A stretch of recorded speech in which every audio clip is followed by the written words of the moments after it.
नमस्कार. आपण आज ऑनलाईन घरपट्टी जनरेशनचं ॲप्लिकेशन पाहणार आहोत. हे टोटली ऑनलाईन ॲप्लिकेशन आहे. ग्रामपंचायत वाईज वर्किंग यामध्ये ऑपरेट होतं. प्रत्येक ग्रामपंचायतीला सेपरेट युजर नेम आणि पासवर्ड असाइन करण्यात आलेला आहे. युजिंग तो युजर नेम आणि पासवर्ड प्रत्येक ग्रामपंचायत आपापले वेगवेगळे जे कर आहेत, जसे जमिनीचे दर वगैरे, ते प्रत्येक ग्रामपंचायत वाईज वेगवेगळे असाइन करणार आहे. प्रथमतः आपण पाहणार आहोत की लॉग इन, प्रत्येकाला युजर नेम आणि पासवर्ड प्रोव्हाइड करण्यात आलेला आहे. आपलं युजर नेम आणि पासवर्ड एंटर केल्यानंतर लॉग इन वर क्लिक करायचे.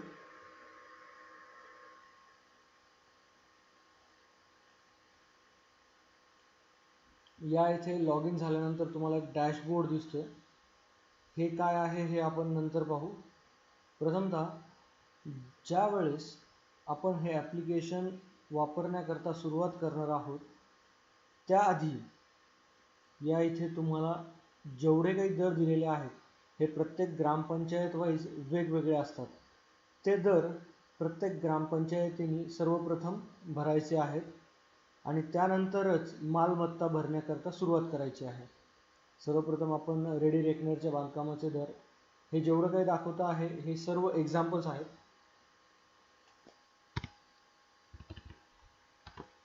दगड विटा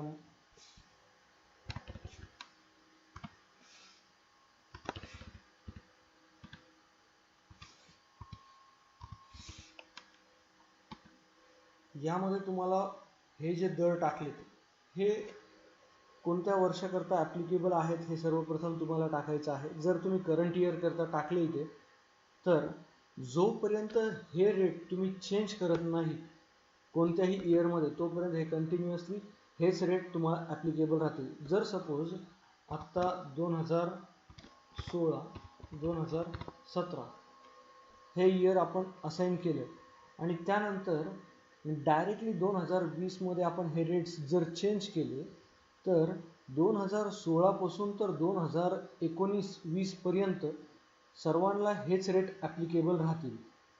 ठीक आहे. हे रेट सर्वत्र टाकल्यानंतर आपण सेव्ह करणार आहोत रेडी रेकनरच्या बांधकामाचे दर.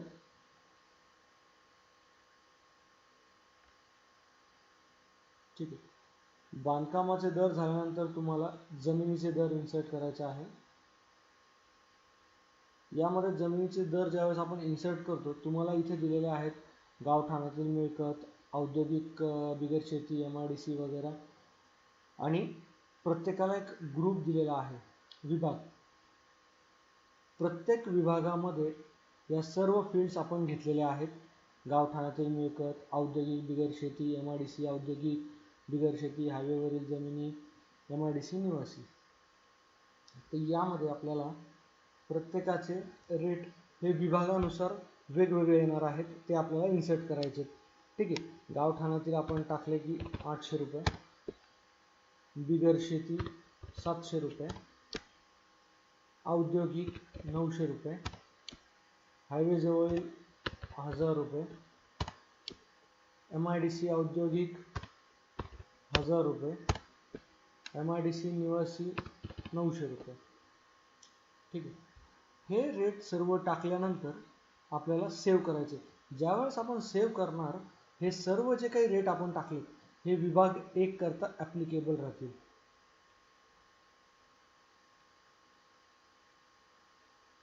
त्याचप्रमाणे विभाग 2. आता नेमकं हे विभाग 1, विभाग 2, विभाग 7 नेमकं काय आहे? जसं प्रत्येक गावामध्ये किंवा शहरामध्ये वेगवेगळे एरिया असतात. आता नगरचं जर घ्यायचं झालं तर सावेडी एक वेगळा एरिया आहे, त्यानंतर आगरकरमाळा वेगळा एरिया आहे, त्यानंतर माळेवाडा, नालेगाव हे एक सेपरेट एरिया आहेत. हे झाले आपले विभाग. सावेडी 1, आगरकरमाळा 2, माळेवाडा 3, नालेगाव 4. आता ह्या एरियामध्ये ज्या तुमच्या गावठाणातील मिळकती आहेत त्याच्याकरता वेगळा रेट राहणार आहे. बिगर शेती आहे त्याच्याकरता वेगळा, औद्योगिक बिगर शेती करता वेगळा, हवेजवळील जमिनीकरता वेगळा, MIDC औद्योगिक करता वेगळा आणि MIDC निवासी करता वेगळा. किंवा अशा पद्धतीने आपण 1 ते 7 आणि त्यानंतर एक डेव्हलपमेंट झोन हा एक आपण ग्रामसेवकांच्या म्हणण्याप्रमाणे आणि GR मध्ये असल्याप्रमाणे हा आपण एक नवीन विभाग ॲड केलेला आहे ज्यामध्ये फक्त एकच व्हॅल्यू आहे। जर तुम्ही डेव्हलपमेंट झोन सिलेक्ट केला तर त्या डेव्हलपमेंट झोनला ग्रामपंचायत वाईज एकच रेट राहणार आहे। ठीक आहे, आता विभाग 2 करता आपण किती पैसे आहेत ते टाकणार आहोत। 700, बिगर शेती 600, औद्योगिक 800, 900, 900, 800। ठीक आहे, त्याचप्रमाणे तुम्हाला या सर्वांकरता 7 पर्यंत आणि डेव्हलपमेंट झोन करता सेम व्हॅल्यूज तुम्हाला इन्सर्ट करायच्या आहेत। ठीक आहे, त्यानंतर पुढचं आहे कराचे दर। हे जे आहेत बांधकामाचे कराचे दर, इमारतीच्या कराचे दर, मनोऱ्याचे कराचे दर, मोकळ्या जमिनीचे दर, जे तुम्हाला ऑलरेडी GR मध्ये मिनिमम आणि मॅक्झिमम दर दिलेले आहेत त्यापैकी तुम्ही ग्रामपंचायत वाईज मिनिमम टू मॅक्झिमम मध्ये ठरवणार आहात की आपल्या ग्रामपंचायतीला किती कर लावायचा आहे। त्या पद्धतीने तुम्ही इथे इन्सर्ट करणार आहात। हे सर्व पैशामध्ये तुम्हाला टाकायचे, पॉईंटमध्ये एकही व्हॅल्यू नको। 120, 90, 75, इकडे 120 आहे, 90, 75 आणि 60 अशा पद्धतीने। त्यानंतर मनोऱ्याचे जे आहेत 3 रुपये, 150 पैसे, 1.5 रुपया। लक्षात ठेवा, यामध्ये जर तुम्ही 0.60 ही जर व्हॅल्यू टाकली तर तुमचे जेवढे पण काही कॅल्क्युलेशन आहेत घरपट्टी जनरेशनचे सर्व काही चुकणार आहेत।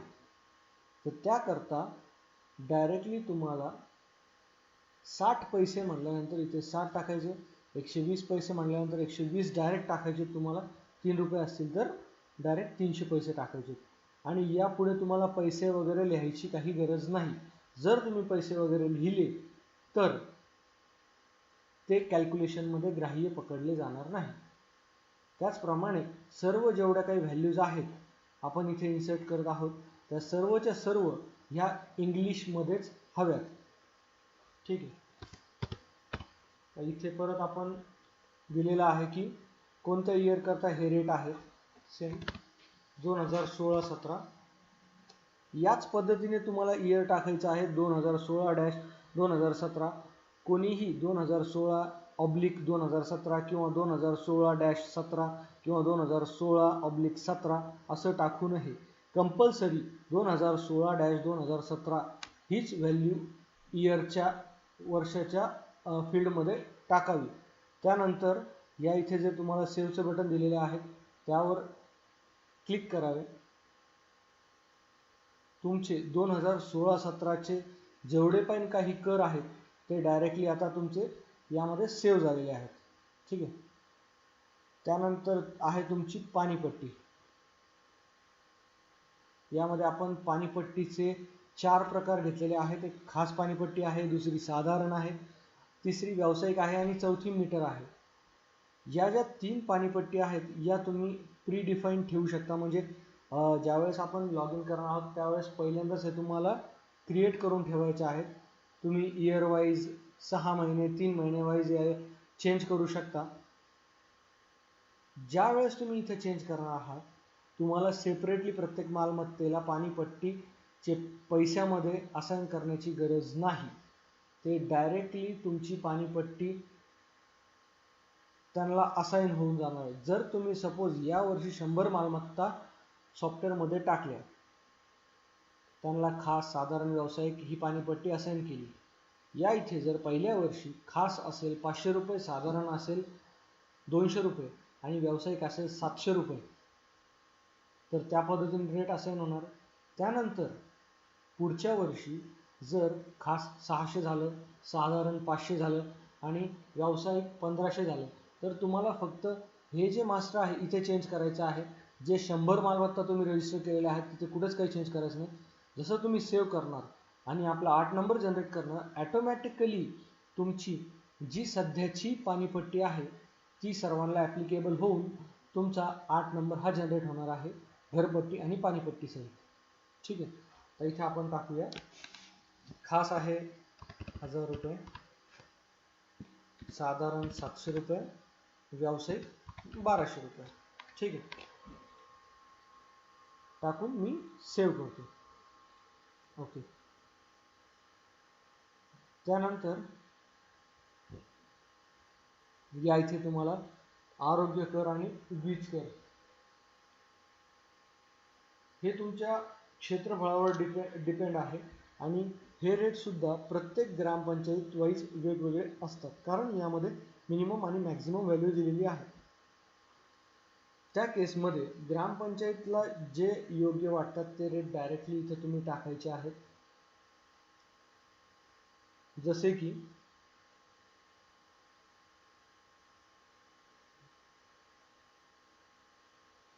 आरोग्य करामध्ये किमान 10 रुपये आहे, कमाल 20 रुपये आहे 300 स्क्वेअर फूटपर्यंत. त्यानंतर 300 ते 700 मध्ये 20 किमान आणि कमाल 40 आहे. 700 चौरस फूटपेक्षा अधिक क्षेत्रफळ असल्यास 25 रुपये किमान आहे आणि 50 रुपये कमाल आहे. तर आता ग्रामपंचायत वाईज आता मी इथे मिनिमम रेट टाकतोय 10, 20 आणि 25. सेम 20 करताही किमान आणि कमाल तेच रेट आहेत. आता किमान 10 आणि कमाल 20 आहे, तर ग्रामपंचायत 10 पण देऊ शकते किंवा 11, 12, 20 रुपयापर्यंत मॅक्सिमम असाइन करू शकते. त्याचप्रमाणे 300 ते 700 स्क्वेअर फूटला 20 आणि 40 आहे, तर कमीत कमी 20 आणि जास्तीत जास्त 40 म्हणजे 30 पण असाइन करू शकतात किंवा 35 पण करू शकतात किंवा 25 पण करू शकतात. त्यानंतर 700 स्क्वेअर फूटपेक्षा जास्तला 25 पासून 50 पर्यंत सेम असाइन करू शकतात. हे या इथं रुपये आहेत, हे सर्व 10 रुपये, 20 रुपये, 25 रुपये. हे घेतल्यानंतर तुम्हाला परत इथं इयर मेन्शन करायचं 2016 ते 2017.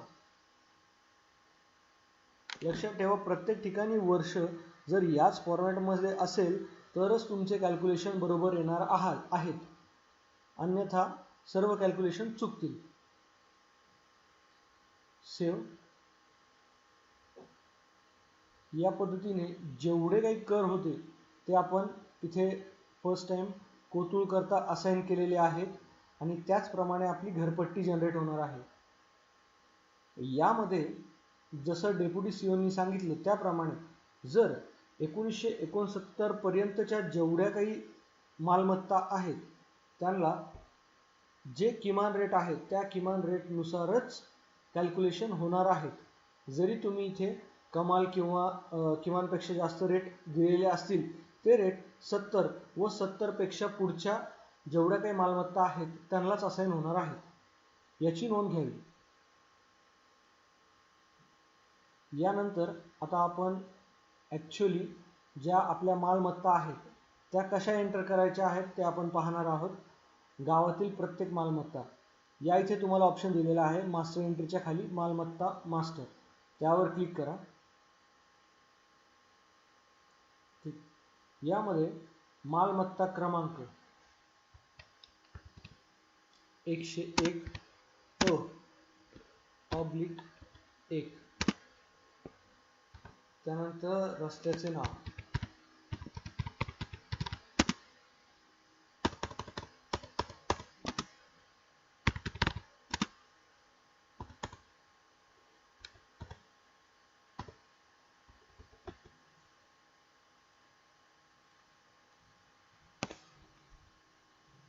सर्वे नंबर, मालकाचे नाव,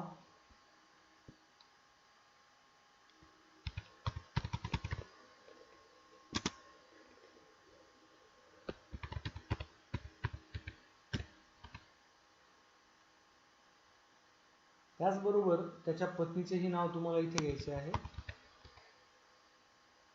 मालकाचा पत्ता, ॲक्च्युली हा मालक ज्या ॲड्रेसवर राहत असेल तो पत्ता जर तुम्हाला माहिती असेल तर डायरेक्टली तो पत्ता तुम्ही इथे इन्सर्ट करायचा आहे.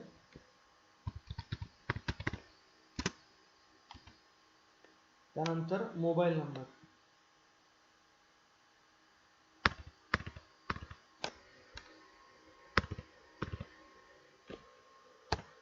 मोबाईल नंबर हा कंपल्सरी इंग्लिशमध्येच हवा. त्यानंतर जर तुमच्याकडं त्या मालकाचा आधार कार्ड नंबर असेल किंवा वोटर आय डी असेल तर या इथे क्लिक करून त्याचा आधार नंबर किंवा वोटर आय डीवर क्लिक करून वोटर आय डी तुम्ही टाकू शकता. जर तुमच्याकडे दोन्हीपैकी काहीही नसेल तर कशावरही क्लिक करू नका. त्यानंतर ही मालमत्ता ज्या विभागामध्ये आहे तो विभाग तुम्हाला इथे निवडायचा आहे. तो विभाग निवडल्यानंतर त्याच्या जमिनीचा प्रकार कोणता आहे, गावठाणातील मिळकत आहे, बिगर शेती आहे, औद्योगिक आहे की काय आहे, त्याच्यावर तुम्ही क्लिक करायचं आहे. ज्यावेळेस तुम्ही यापैकी कोणत्याही एका मिळकतीवर क्लिक करणार आहात त्यावेळेस आपण जे मास्टरमध्ये त्याला रेट असाइन केले आहेत त्या रेटनुसार या मालमत्तेचे कॅल्क्युलेशन होणार आहे. त्यानंतर या मालमत्तेला सूट आहे की नाही ते तुम्हाला सिलेक्ट करायचे. जर मंदिर असेल किंवा सैनिकाला दिलेली जागा असेल तर त्याला सूट असते, सूट असेल तर होय म्हणायचे. त्यानंतर सूट कोणाकरता आहे, सैनिक आहे तो की मंदिर आहे की अजून तुमचे जे काही 10-15 ऑप्शन्स आहेत त्यापैकी कोण आहे ते तुम्हाला सिलेक्ट करायचं आहे. जर सूट नसेल तर नाही म्हणा.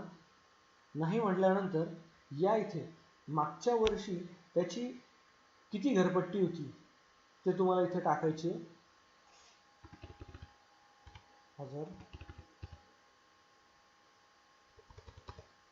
1000 रुपये त्याची घरपट्टी होती.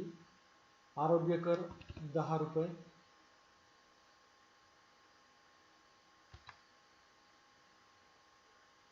वीज कर 10 रुपये. ठीक आहे. त्यानंतर घरपट्टी थकीत आहे का, होय म्हटलं तर आत्तापर्यंत किती थकीत आहे ते तुम्हाला इथे टाकायचे आहे. म्हणजे त्याने मागच्या वर्षी 500 भरले 1000 पैकी तर तुम्ही इथं 500 घेऊ शकता. आरोग्य कर काहीच नाही भरला तो 10 रुपये, वीज करतो 10 रुपये. आता यामध्ये ही जी अगोदरची घरपट्टी आहे ही मागच्या 10 वर्षापासून मागील जर थकीत असेल तर ती 1000 रुपये इथे आलेली आहे, एवढं नमूद करा. त्यानंतर भुगवटदाराचे नाव, भुगवटदाराचे नाव जे काय असेल त्या मालमत्तेकरता ते तुम्ही इथे इन्सर्ट करायचे आहे.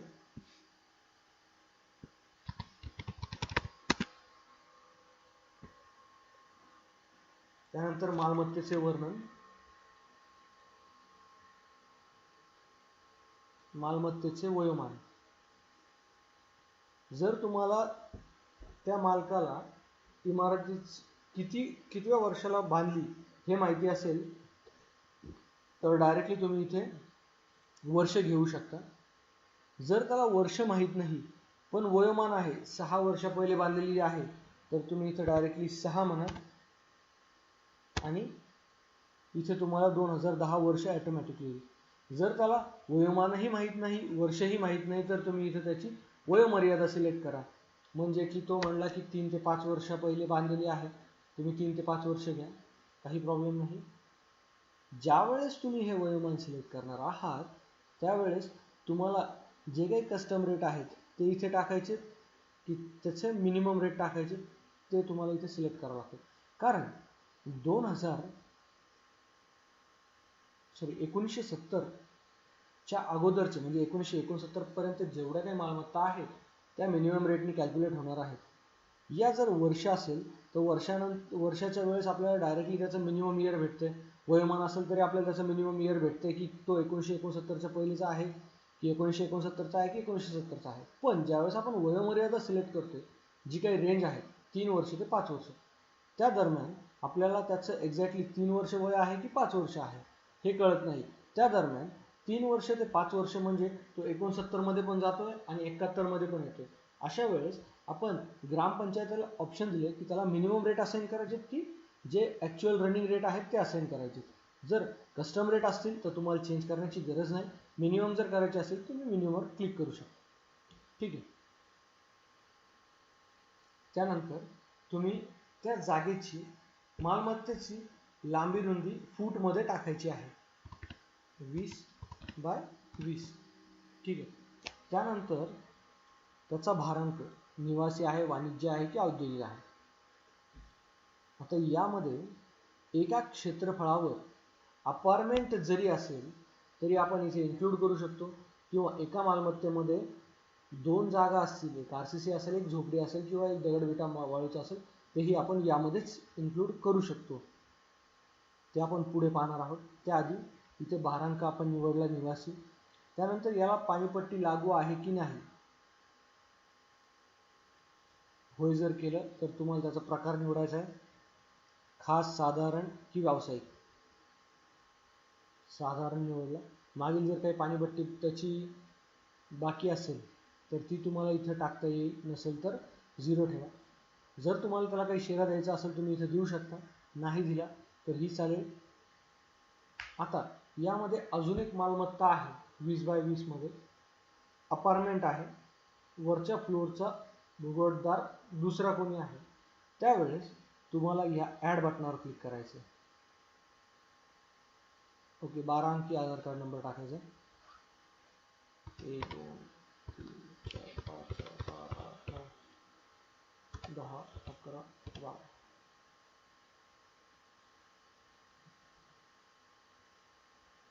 ठीक आहे. पहिल्या फ्लोअरची इन्फॉर्मेशन किंवा पहिल्या मालमत्तेची इन्फॉर्मेशन आपली झालेली आहे. मालकाचे नाव तेच आहे, त्याचा ॲड्रेसही तो आहे, मोबाईल नंबरही तो आहे. आता इथे काय झालं, तुमचं फक्त भूगोलदार जो आहे तो चेंज झाला. तुमची जी जमीन होती ती जमीनही सेम आहे, सेम विभागातली आहे. आता भूगोलदार दुसरा कोणतरी आहे.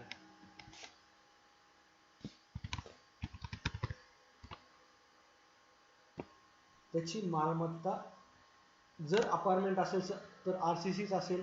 जर मालमत्ते शेजारी दुसरी टाकली असेल तरी तर ती RCC येईल.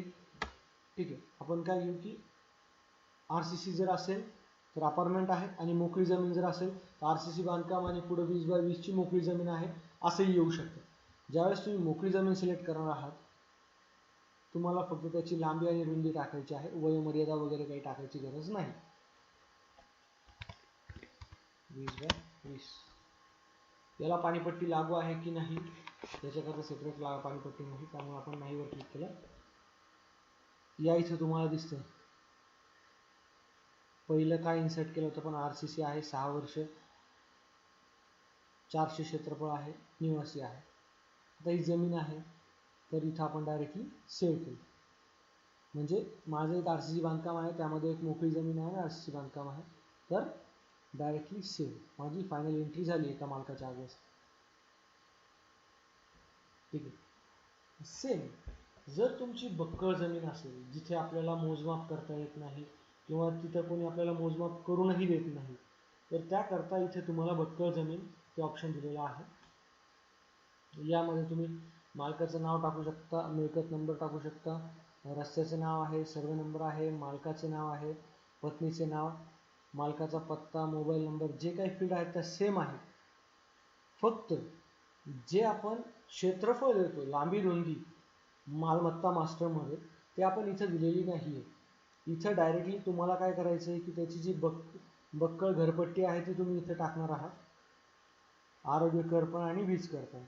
यामध्ये जशी तुम्ही बक्कळ घरपट्टी त्याची टाकाल, पुढच्या वेळेस त्याची घरपट्टी ऑटोमॅटिकली 4 वर्षानंतर 30% इन्क्रीमेंट होणार. इथे तुम्ही भारांकही त्याचं सिलेक्ट करू शकता, त्याला पाणीपट्टी लागू आहे की नाही ते पण देऊ शकता. ठीक आहे. हे झालं बक्कळ जमिनीकरता. आता त्यानंतर जो आपल्याला नमुना 8 क्रिएट करायचा आहे त्याच्याकरता इथे यायचं, नमुना 8 वर क्लिक करा. घरपट्टी जनरेट करताना नमुना 8 मध्ये येऊन घरपट्टी बनवावर क्लिक करायचं तुम्हाला.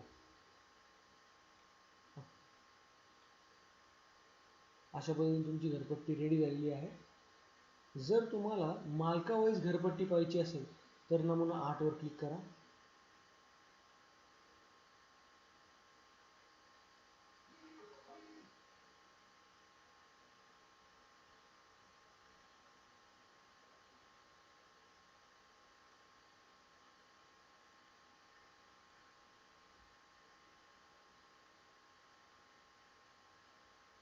या इथं घरपट्टी दिसते तुम्हाला किती आली, आरोग्य कर, वीज कर आणि पाणीपट्टी एकूण किती आहे तेही तुम्हाला इथे दिलेलं आहे. याचा जर डायरेक्टली नमुना 9 तुम्हाला घ्यायचा असेल तर डायरेक्टली इथं क्लिक करा.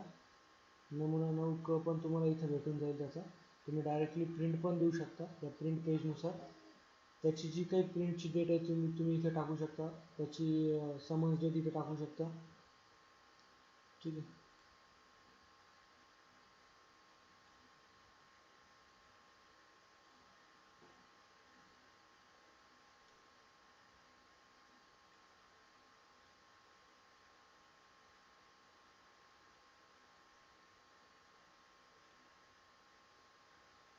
आता ही फक्त एका जर याच्याकरता द्यायची असेल आपल्याला, मालकाकरता द्यायची असेल तर तुम्ही डायरेक्टली नमुना 8 मध्ये येऊन नमुना 8 वर क्लिक करा. हा जो क्रमांक आहे अनुक्रमांक 2 हा एका मालकाचा आहे. त्या मालकाचा नमुना 8 डायरेक्टली तुम्ही इथून प्रिंट करू शकता. ॲज इट इज प्रिंट होईल. जर तुम्हाला त्याचा नमुना क प्रिंट करायचा असेल तर इथे या, इथून डायरेक्टली त्याचा नमुना क ही प्रिंट होईल.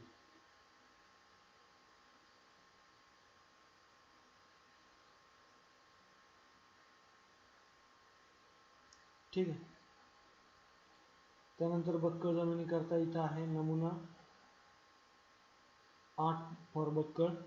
आणि जर पूर्ण जेवढे पण काही मालमत्ता आहेत त्या सर्वच्या सर्व तुम्हाला एक खटी प्रिंट करायचे असतील तर तुम्ही इथं डायरेक्टली नमुना 8 संपूर्ण प्रिंट करू शकता. त्याचप्रमाणे नमुना 9 इथं क्लिक करा. तुम्हाला नमुना 9 डिस्प्ले होऊन जाईल. मालकानुसारच आहे. याची त्याची मागणी आहे. अजून वसुली झालेली नाही त्यामुळे इथे दिसत नाही. बाकी तुम्हाला इथे दिसते. तुम्ही हा पण डायरेक्टली प्रिंट करू शकता. त्याचप्रमाणे जर आपल्याला कर भरायचा असेल तर नमुना 9 कर भरामध्ये क्लिक करायचं. या इथे तुम्हाला त्याचं सर्व काही दिसते. दंड लागला नाही लागला ते. जर कर भरावर क्लिक केलं, मालमत्ता निवडायची तुम्हाला.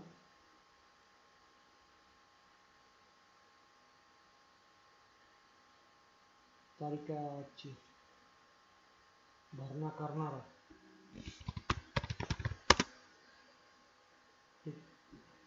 आता यावर्षी जी घरपट्टी तुम्ही जनरेट करणार आहात ती डायरेक्टली 2 वर्षाची घरपट्टी जनरेट होती आहे इथे. ती म्हणजे 15-16 आणि 16-17. कारण मागच्या मीटिंगमध्ये जे बोलणं झालं तर ग्रामसेवकांच्या म्हणण्याप्रमाणे 2 वर्षाची घरपट्टी आपण अजून घेतलेली नाही आहे. चालू वर्ष आणि 15-16 कारण आकारणीच उशिरा केलेली आहे. तर त्यावेळेस इथं ॲटोमॅटिकली तुमचं 15-16चं अकाउंट मेंटेन होतं. तुम्हाला सेपरेट त्याचं अकाउंटिंग मेंटेन करण्याची गरज नाही आहे किंवा सेपरेट एंट्री ही करण्याची गरज नाही आहे. त्याची फंक्शनॅलिटी आपण इथं दिलेली आहे. यापैकी त्याचं 15-16 मध्ये 698.31 आहे. 2016-17 मध्येही तेच आहे. ती व्हॅल्यू जर तुम्ही इथे टाकली,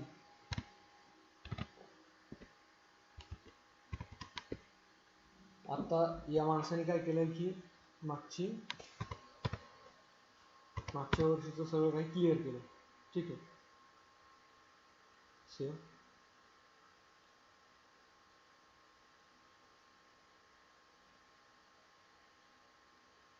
मागील क्लिअर इथे तुम्हाला दिसते. चालूचीच घरपट्टी फक्त शिल्लक दिसते तुम्हाला. त्यावेळेस परत तुम्ही जर इथं आले नमुना 8 मध्ये,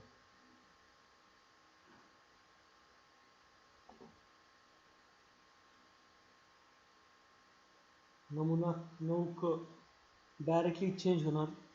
इथं तुम्हाला चालूचेच फक्त कॅल्क्युलेशन दिसतात. एकूण इथं एकूण दिसतंय. जी थकबाकी होती ती पूर्णपणे क्लिअर झालेली आहे. ठीक आहे. त्याचप्रमाणे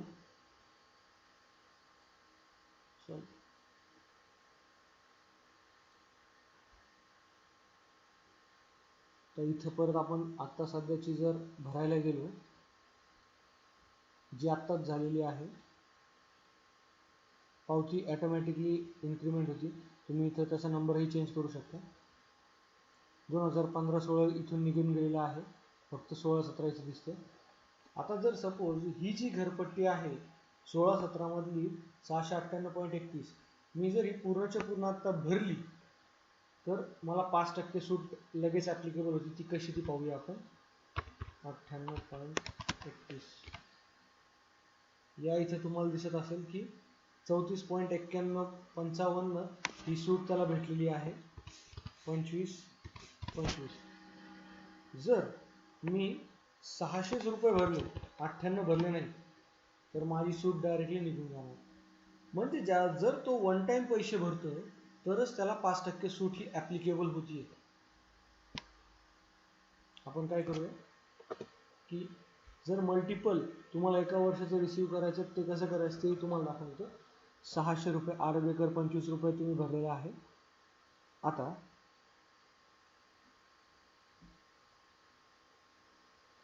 ठीक आहे, परत अजून एकदा मी आलो, आता भरतो 10. इथं पहा तुम्ही 8 नंबर 9 नंबर आणि ही 10वी पावती आता इथं आलेली आहे. मी क्लिक केलं, इथं 98.31 जेवढी माझी शिल्लक आहे तेवढीच दाखवते. आणि वीज कर भरला नव्हता, आरोग्य कर मी 25 भरला, तो मला इथं ॲज इट इज 0 दाखवते. ठीक आहे. मी आता हे सर्व पैसे भरले.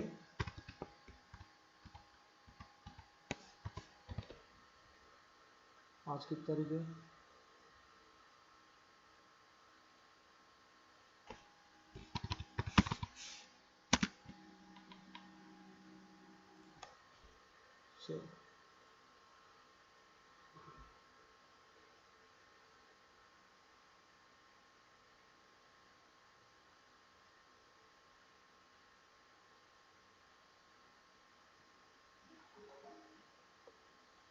आता आपण इथं पाहूया 9.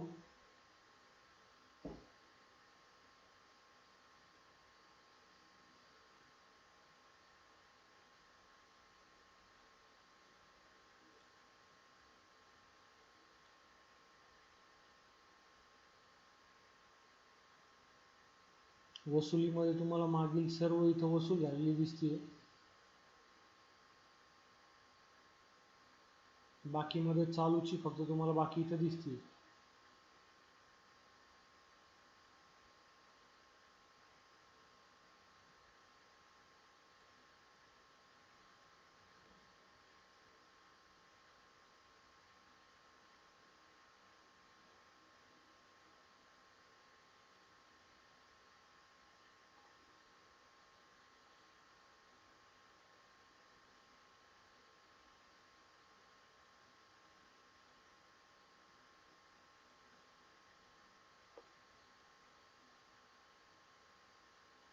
आता हे सर्व झाल्यानंतर जर तुम्हाला SMS करायचं आहे,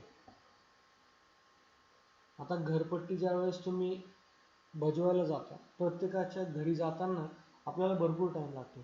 तर त्या केसमध्ये जे तुमचे जेवढ्यांचे तुमच्याकडे मोबाईल नंबर आहेत ते ज्यावेळेस आपण एंटर करतोय मालमत्ता बनवताना, SMS वर तुम्ही ज्यावेळेस क्लिक करणार आहात, या SMS क्लिकवर जेवढे काही 9 जनरेट झालेले आहेत मालकांनुसार, ते सर्व त्या मालकाला SMS होणार आहेत.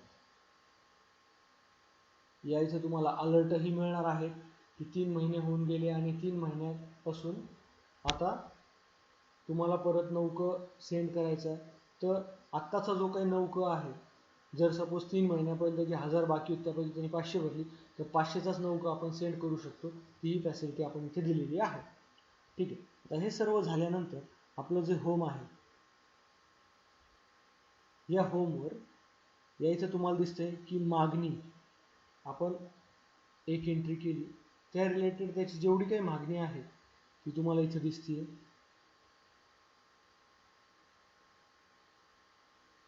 त्याचप्रमाणे त्याची जी आपण वसुली केली, सर्वच्या सर्व पेड केली, तीही तुम्हाला इथे दिसते. त्याचप्रमाणे चालू आणि मागील हे दोन्ही वेगवेगळे कसे वसूल झाले हेही तुम्हाला दिसत आहे.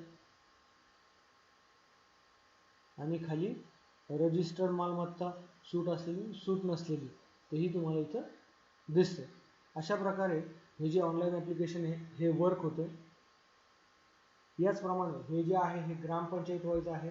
याचप्रमाणे तालुका वाईजही आपण रिपोर्ट्स जनरेट करतोय, ज्यामध्ये पूर्ण तालुक्यामधली जी काय आकारणी आहे ती तालुक्याचे जे मेन आहे त्यांना तिथे दिसणार आहे. त्याचप्रमाणे जिल्हा युजर जर लॉग इन करतोय तर त्याला पूर्ण जिल्ह्यामध्ये सध्या किती मागणी आहे, त्यापैकी किती वसुली झाली आहे आणि किती बाकी आहे हेही दिसणार आहे. थँक्यू.